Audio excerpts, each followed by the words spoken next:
ठीक है। तो अगर हम लोग पिछले दिनों की बात करें तो पिछले दिनों हम लोग थ्योरम पढ़ चुके थे 6.3। आज हम लोग लिखेंगे 6.4। प्रमेय संख्या 6.4। प्रमेय 6.4 लिखेंगे।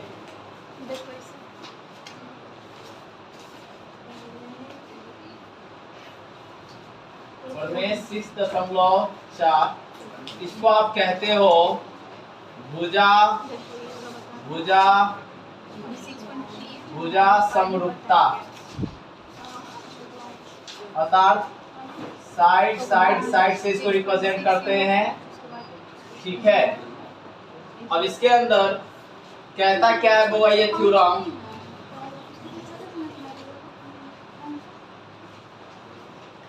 ये थ्योरम कहता है कि यदि दो त्रिभुजों में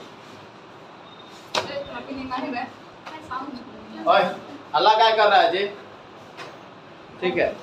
ये थ्योरम कहता है, लिखेंगे यदि दो त्रिभुजों में, नहीं लिखोगे अब बोर्ड पे लिखेंगे हर चीज तब लिखोगे।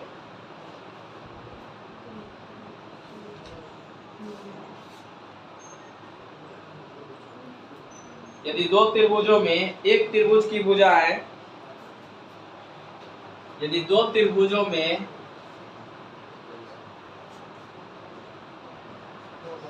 एक त्रिभुज की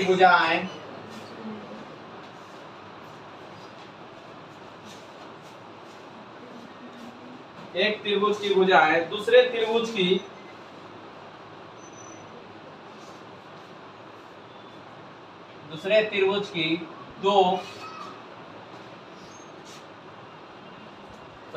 दूसरे त्रिभुज की भुजाओं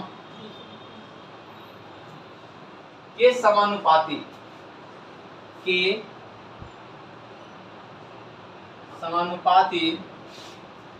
हो तो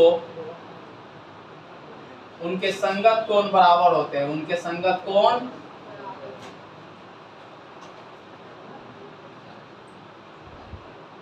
बराबर होते हैं, इसलिए वे त्रिभुज क्या होते हैं, समरूप होते हैं। इसलिए वे त्रिभुज समरूप होते हैं।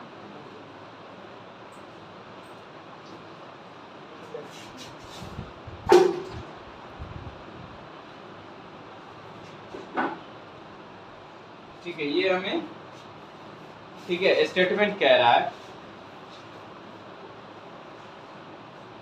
तो इसके लिए सबसे पहले हम लोग मानेंगे त्रिभुज है भाई। मुख्य प्रतिज्ञा स्टार्ट करते हुआ, ठीक है, सॉरी ये साधारण प्रतिज्ञा थी। साधारण प्रतिज्ञा में जनरली स्टेटमेंट जो होता है थ्योरम का वो लिखा जाता है। अगर हम बात करें मुख्य प्रतिज्ञा में क्या करता है, तो मुख्य प्रतिज्ञा में जो हमें सॉल्व करने के लिए चाहिए वो चीज बनाना पड़ेगा ना। हमें क्या कहा है, सबसे पहले दो त्रिभुज है तो हम पहले दो त्रिभुज बना लेते हैं सर। माना कि ए बी सी और डी ई एफ दो त्रिभुज है। ठीक है, यहाँ पे ये चीज लिख लेते हैं। माना कि ए बी सी तथा डी ई एफ दो त्रिभुज है जिसमें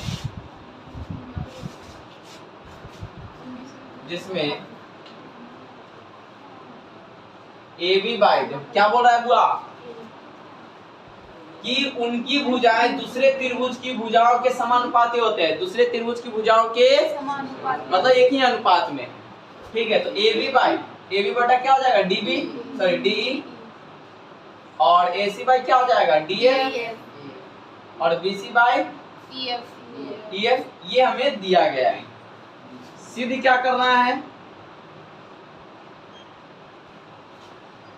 सिद्ध करना है कि ये दोनों त्रिभुज क्या होंगे बउआ, समरूप होंगे। दोनों त्रिभुज क्या होंगे, लेकिन कब समरूप होंगे, इसने कहा है कि अगर उनके संगत कोण बराबर हो। अगर उनके संगत कोण बराबर हो, इसका मतलब है कि हमें एंगल ए बराबर डी, एंगल ए बराबर डी, एंगल बी बराबर एंगल ई तथा एंगल सी बराबर एंगल एफ सिद्ध करना पड़ेगा। और अगर ये आ जाता है तो हम कह सकते हैं कि त्रिभुज क्या है, समरूप है। यही कह रहा है ना कि अगर उनकी संगत भुजाएं एक ही अनुपात में दी गई हो तो उनके संगत कोण क्या होते हैं, बराबर होते हैं, है ना। जब संगत कोण बराबर होंगे तो ही वो त्रिभुज समरूप होंगे। क्लियर? पहले इतना लिख लीजिए। तो अब बोलिए क्या, तो पिछले वाले में हम लोग पढ़ा था कि कोण दिया हुआ था और साइड को अनुपात में लाना था, ठीक है। इस बार साइड दे दिया है और कोण को बराबर करना है, कोण का अनुपात नहीं होता, ठीक है। दिक्कत नोट कर लीजिए। देखेंगे यहां तक सबको समझ में आ गया। अब हमने क्या क्या रचना किया है कि सर ए बी बराबर डी पी एंड ए सी बराबर डी क्यू। ए बी बराबर क्या रचना कर लिए, डी पी, और ए सी बराबर क्या हो जाएगा, डी क्यू, ठीक है। ए सी बराबर हमने क्या रचना कर लिया हुआ, डी क्यू, और पी को हमने क्यू से मिला दिया। पी को किससे मिला दिया, क्यू से मिला दिया। अब चूंकि अगर मिला दिए, अब यहां से देखो प्रमाण देते हैं अर्थात प्रूफ देते हैं, ठीक है। अब हम सबसे पहले क्या देखेंगे कि हमें दिया क्या है। चूंकि दिया है, अगर हम त्रिभुज की बात पहले छोड़ देते हैं, दिया है हमें क्या दिया है हुआ, ए बी बटा डी ई, चूंकि ए बी बटा डी ई बराबर ए सी बटा डी एफ बराबर बी सी बटा दिया है, क्या होगा, दिया है, तो लिखेंगे दिया है। इसको इक्वेशन 1 मान लेंगे, इसके बाद में भी हमें जरूरत पड़ेगी। अब देखो यहाँ पर क्या ए बी बराबर हम लोग डीक्यू डीपी लिख सकते हैं क्या, बराबर बटा डी। क्या एसी बराबर हम लोग डीक्यू लिख सकते हैं क्या, एसी की जगह डीक्यू लिख सकते हैं। अब अगर हम इतना को ही देखें तो dp बटा de बराबर dq बटा df। आप क्या देख रहे हो कि सर dp बटा dq एंड dq बटा df, क्या ये थेरेस प्रमेय का विलोम है ना, ये चीज पहले से बताया गया है। तो आप यहाँ पे लिख सकते हैं, अगर आप चाहें तो आप dp बटा pe भी ला सकते हैं और dq बटा qf भी ला सकते हैं, लेकिन चूंकि पहले से हम पढ़ चुके हैं कि सर dp बटा de dq बटा df भी थेरेस प्रमेय में आता है, तो हम इसको लिख सकते हैं। क्या लिख सकते हैं, त्रिभुज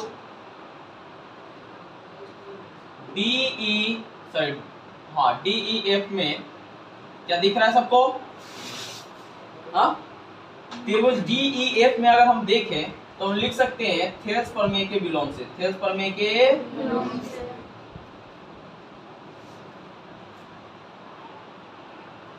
थेरेस प्रमेय के विलोम से हम कह सकते हैं कि सर PQ जो है EF के पैरेलल है। PQ किसके हुआ, EF के पैरेलल है। अब जैसे ये पैरेलल हुआ हम कह सकते हैं कि सर एंगल E बराबर एंगल P और एंगल F बराबर एंगल Q हम लोग कह सकते हैं ना। इसलिए एंगल P बराबर एंगल E तथा एंगल Q बराबर एंगल किससे होगा, संगत कोण से ना। भाई संगत कोण है ना, क्योंकि पैरेलल लाइन है, तो पैरेलल लाइन पे जब तिर्यक रेखा काटती है तो ये कोण और ये कोण क्या हो जाता है, संगत कोण हो जाता है। क्लियर यहाँ तक। अब चलिए, क्योंकि संगत कोण हो गया, नीचे वाला उतार लो क्योंकि उसके बाद मिटा के ऊपर बढ़ेगा। क्या इस बीच में किसी को कोई समस्या है यहाँ तक में, ठीक है। अब संगत कोण नहीं समझे, 9th में आप पढ़े हैं ना कि देखो अगर ये काटता है तो ये कोण और ये कोण संगत कोण कहलाता है। देखो तो वही तो है ना। अगर आप इसको हटा दें तो आप त्रिभुज में देखो वही तो दिख रहा है। क्लियर, किसी और को कोई दिक्कत, ठीक है, नोट कर लीजिए। बाकी के जिनको नहीं समझ में आएगा बाद में तो ये वीडियो रहेगी, देख लीजिएगा। चलिए ध्यान देंगे, हेलो ध्यान देंगे बउआ।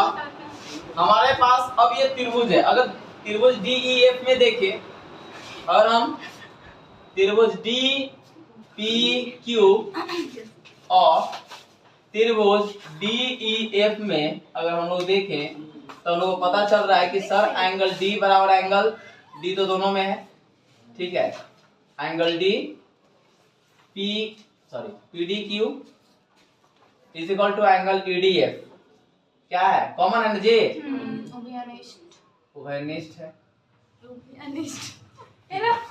साथ ही कोण P बराबर कोण E है। कहां से होगा, तो अगर हम इसको समीकरण 2 मान ले तो कोई दिक्कत यहां से तो लिख सकते हैं 2 से। तो आप लोग देख सकते हो ये हमारे पास त्रिभुज DPQ समरूप त्रिभुज DEF हो गया, ठीक है। किससे होगा, एंगल समरूपता से। अब चूंकि कौन कौन समरूपता से, ये तो ऐसा हो गया सर। अब आपने पढ़ा है कि अगर कोई त्रिभुज समरूप होते हैं तो उनकी भुजाएं एक ही अनुपात में होती हैं, ये आप लोग पढ़े हुए हो। इसका मतलब है सर DP बटा क्या होगा, PQ बटा क्या होगा, EF एंड DQ बराबर क्या होगा, बटा DQ बटा DF। ये आ गया। अब यहाँ पे गौर से देखो, क्या DP को हम क्या लिख सकते हैं, AB लिख सकते हैं। अरे DP को AB लिख सकते हैं, रचना में था ना यहाँ पे। हाँ।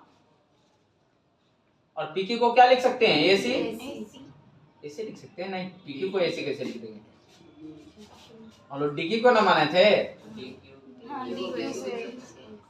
ठीक है। DQ को हमने क्या लिख दिया, AC, क्योंकि ये रचना से था। कहां से होगा, रचना से। इसको मान लेते हैं समीकरण 3।